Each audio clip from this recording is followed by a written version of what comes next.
नमस्कार. शौर्य आणि ऊर्जा रोमॅन्टिक झालेले असतात. त्याच वेळेला इकडे कुमुदिनीला खूपच त्रास होत असतो. कुमुदिनीला खूपच कसं तरी होत असतं.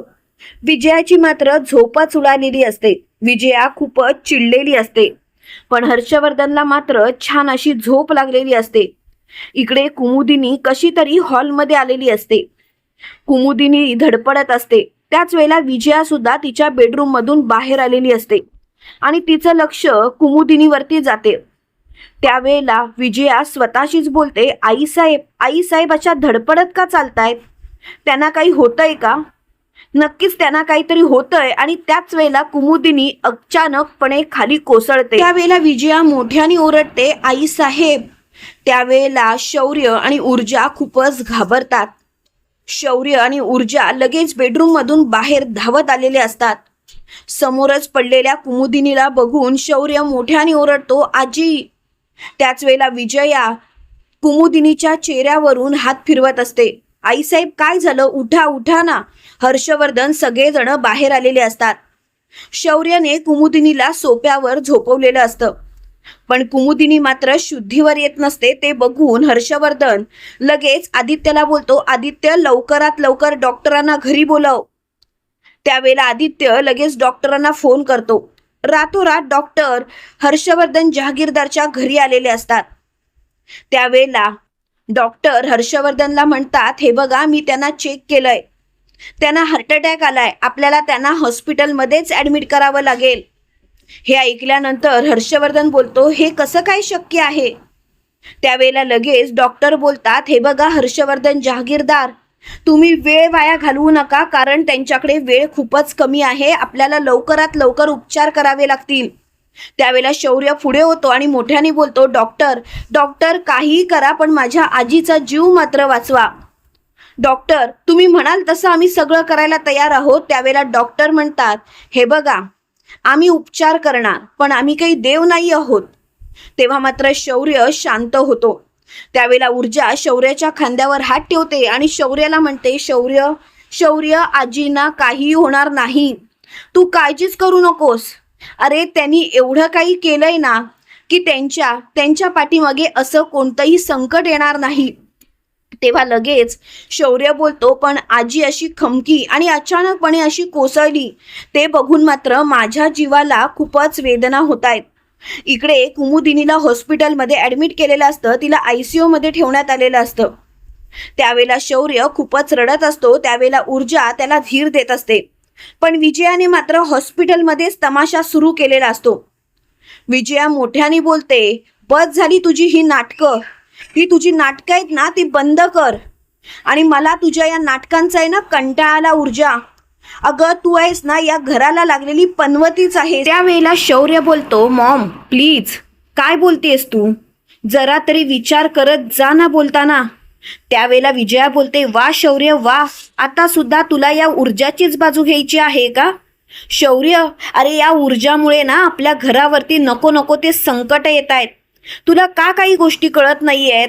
अरे मला तर ही मुलगी पसंतच नव्हती.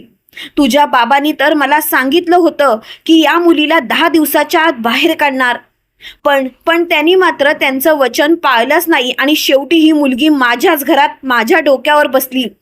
पण आता मात्र मी हे सहन करणार नाही. शौर्य बघितलंस ना, आज तुम्ही दोघं एकत्र येत होतात आणि आई साहेबांना हार्ट अटॅक आला. शौर्य विचार कर, ही मुलगी किती पनवती आहे. अरे आपल्या घरासाठी योग्य नाही आहे. त्यावेळेला ऊर्जाच्या डोळ्यात पाणी आलेलं असतं आणि ऊर्जा तिथून हॉस्पिटलमधून निघून गेलेली असते. त्यावेळेला शौर्य मोठ्याने ओरडतो, बस झालं मॉम, आता तोंडातून एकही शब्द काढू नकोस. तू काय बोलतेस ते तुला तरी समजतंय का? त्यावेळेला हर्षवर्धन बोलतो, विजया शांत हो. त्यावेळेला विजया बोलते, तुम्ही तर गप्पच बसा, तुम्ही तोंडातून एक शब्द काढू नका. हे सर्व जे काही झालंय ना ते तुमच्यामुळे झालंय आणि तुम्ही आता जर का काही केलं नाहीत ना तर बघा. त्यावेळेला शौर्य तिथून निघून जात असतो. त्याच वेळेला आदित्य शौर्याला बोलतो, शौर्य थांब, मला कळतंय ऊर्जा तुझी जबाबदारी आहे, तिच्या पाठीमागे तू जायला पाहिजेस, पण आता मात्र इथे काही महत्वाचं असेल तर आजी. त्यावेळेला शौर्य बोलतो, तू अगदी बरोबर बोलतोस. पण खरं सांगू ऊर्जा ऊर्जा त्यावेळेला लगेच आदित्य बोलतो, ऊर्जा खूपच समजूतदार आहे, तुला काळजी करायची गरजच नाही आणि आता सगळं काही नीटच होईल. एक गोष्ट लक्षात ठेव, आता फक्त आजीला रिकवर होऊ देत, नंतर आपण सगळं काही नीट करू. इकडे ऊर्जा मात्र खूपच रडत असते. त्याच वेळेला तिच्या आईचा फोन तिला आलेला असतो. त्यावेळेला पूर्वा ऊर्जाला बोलते, ऊर्जा अगं कुठे आहे, सकाळपासून तू एकही फोन केला नाहीस. त्यावेळेला लगेच ऊर्जा रडत रडत म्हणते, आई आई. त्यावेळेला पूर्वा खूपच घाबरते आणि पूर्वा बोलते, काय झालं ऊर्जा, ऊर्जा तू का रडतेस, ऊर्जा बोलशील का ग तू. त्यावेळेला लगेच ऊर्जा बोलते, आई आई खरोखर मी पनवती आहे का. त्यावेळेला पूर्वा बोलते, काय शब्द वापरतेस तू ऊर्जा, कळतंय का तुला. ऊर्जा तू कधीपासून अशा गोष्टींवरती विश्वास ठेवायला लागलीस. ऊर्जा हे माझे संस्कार नाही आहेत. त्यावेळेला ऊर्जा बोलते, आई शौर्याच्या आजीला हार्ट अटॅक आलाय आणि त्यांना ऍडमिट केलंय आणि आजच आम्ही देवदर्शन घेऊन आलो आणि मग आईनी मात्र सगळे काही आरोप माझ्यावरतीच केले. त्यांचं असं म्हणणं आहे की मी आणि शौर्य एकत्र येत होतो, म्हणूनच आजींना हार्ट अटॅक आला. त्यावेळेला लगेच पूर्वा बोलते, काय हे म्हणायचे भुरसट विचार. हे बघ ऊर्जा, तू स्वतःला कमी समजायचं नाही, उलट तू तिथे ताटमानेनं सगळं काही बोलली पाहिजे होतीस. त्यावेळेला ऊर्जा बोलते, आई पण ती वेळ तर नव्हती ना, आणि खरं सांगू का आई, मला ना त्यांच्याशी वादच घालायचा नाही, येता जाता माझ्यावरतीच टपलेले असतात. त्यावेळेला लगेच पूर्वा बोलते, कळतंय ना तुला, मग का तू असा विचार करतेस. एक गोष्ट लक्षात ठेव ऊर्जा, त्यांना काय बोलायचंय ते बोलू दे, पण तुझ्यासोबत तुझा शौर्य आहे ना. त्यावेळेला ऊर्जा बोलते, हो शौर्य माझ्या बाजूनेच बोलत होता. त्यावेळेला पूर्वा बोलते, शौर्य कुठे आहे, इथे नाही ना तुझ्यासोबत, तो हॉस्पिटलमध्येच आहे ना. ऊर्जा आता कितीही काही झालं तरी त्याची पहिली जबाबदारी त्याची आजी आहे, कळतंय का तुला. आणि ऊर्जा तू सुद्धा इथे थांबू नकोस, तू आता हॉस्पिटलमध्ये जा. तू जर का तिथे गेली नाहीस तर तुला असंच हिणवण्यात येईल की ज्या वेळेला गरज होती तेव्हा ही मुलगी हॉस्पिटल सोडून गेली होती. तेव्हा ऊर्जा बोलते, हो आई मी तिथेच जाते.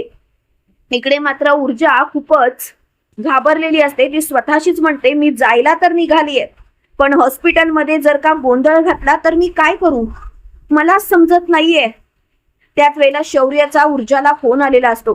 तो ऊर्जाला बोलतो, ऊर्जा काय करतेस तू, ऊर्जा तू हॉस्पिटलमध्ये ये, कोणाच्याही बोलण्याकडे तुला लक्ष द्यायची गरज नाही, तुझा शौर्य तुझ्या बाजूने आहे. तेव्हा ऊर्जा शौर्याला बोलते, शौर्य मी हॉस्पिटलच्या बाहेरच आहे. त्यावेळेला विजया शौर्य जवळ येते आणि शौर्याला म्हणते, शौर्य बस कर आता, अरे किती त्या बायकोच्या पाठी फिरणार आहेस. शौर्य तुला कळतंय का तू काय वागतोयस ते. त्यावेळेला लगेच शौर्य बोलतो, मॉम प्लीज तू उगाचच आता तमाशा करू नकोस, आणि तुला जर का आजीची एवढीच काळजी असेल ना तर हॉस्पिटल आहे हे विसरू नकोस. मॉम मी माझ्या तोंडाचा ताबा सोडलेला नाही, तू ऊर्जाला काहीही बोलशील आणि मी शांतपणे ऐकेन तर असं होणार नाही. मॉम प्लीज स्वतःला शांत कर. तेव्हा मात्र आदित्य बोलतो, काय चाललंय तुझं आई, प्लीज जरा शांत होशील का.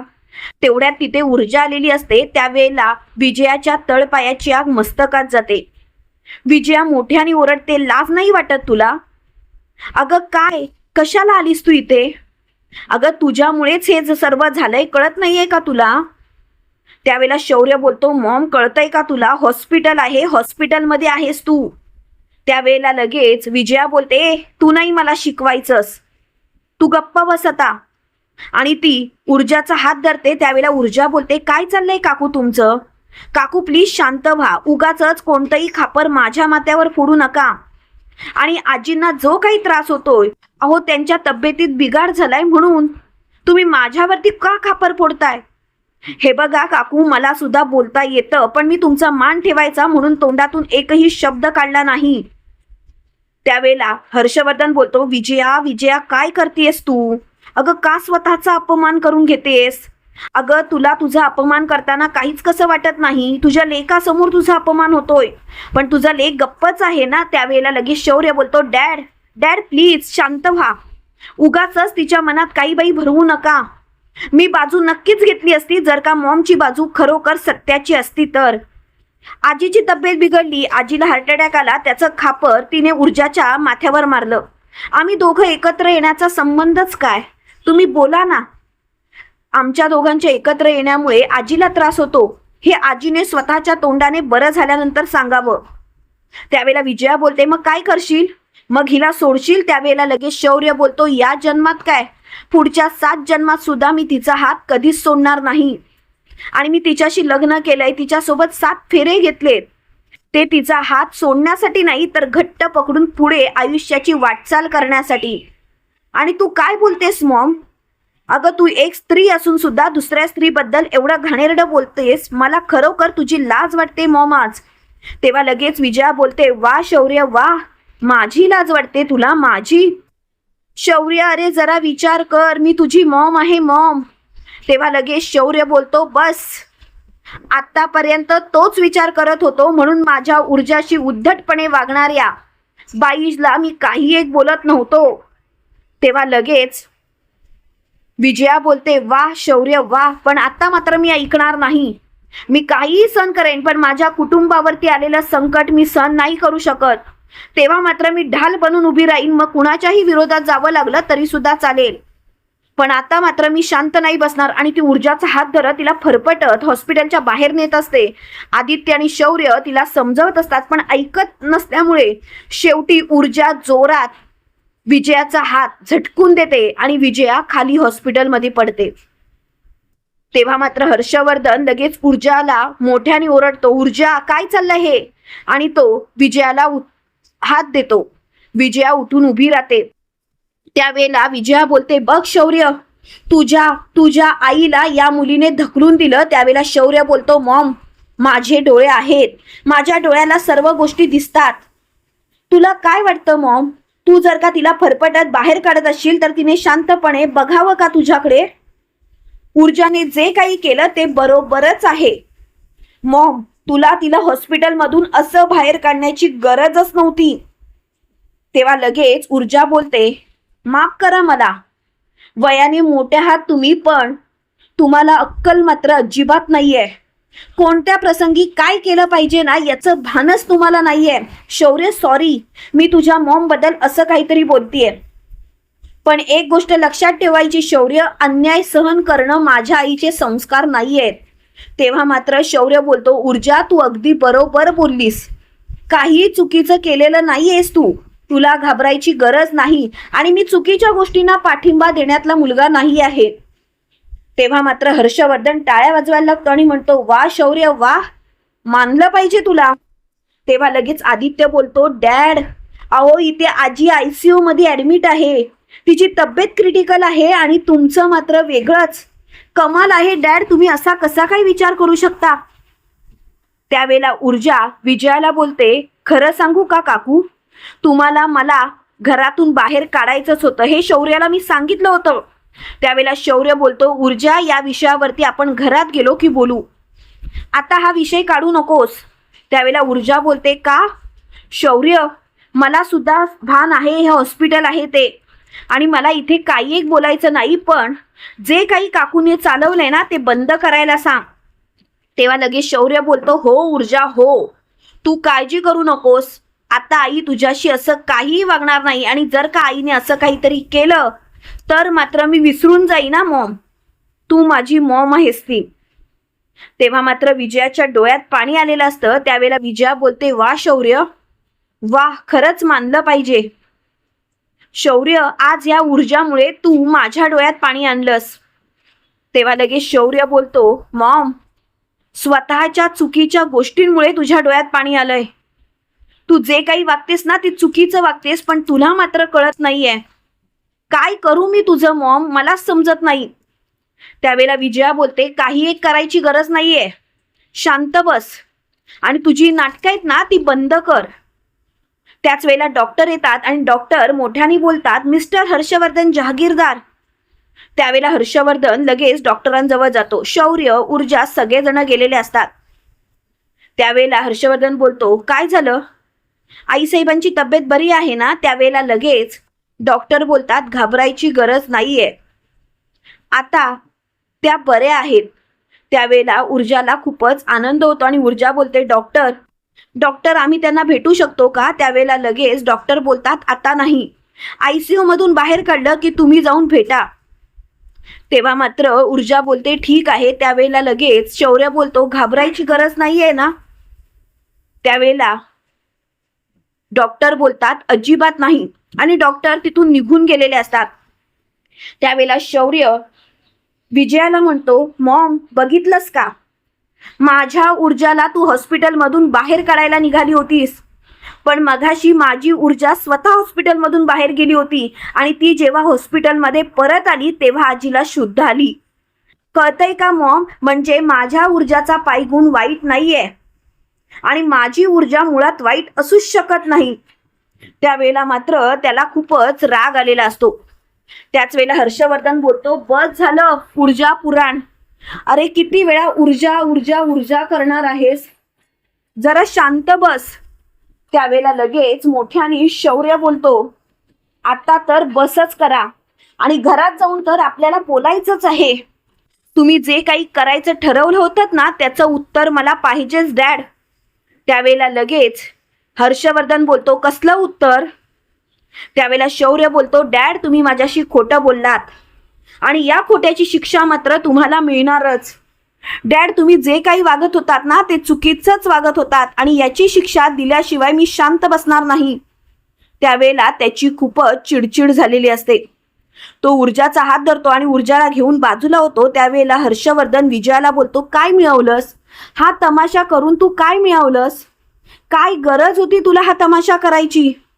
विजया शेवटी स्वतःच्याच पायावर धोंडा पाडून घेतलास ना, या रागाच्या भरात तू सगळं काही बोलून गेलीस. त्यावेळेला विजया बोलते, तुम्ही गप्प बसाओ. तुम्हाला काय वाटतं मित्रांनो, आता तरी शौर्य विजय आणि हर्षवर्धनला जाब विचारेल का? कमेंट करून नक्की कळवा आणि असेच मालिकेंचे नवनवीन अपडेट पाहण्यासाठी व्हिडिओला लाईक, चॅनलला सबस्क्राईब करायला विसरू नका. थँक्यू.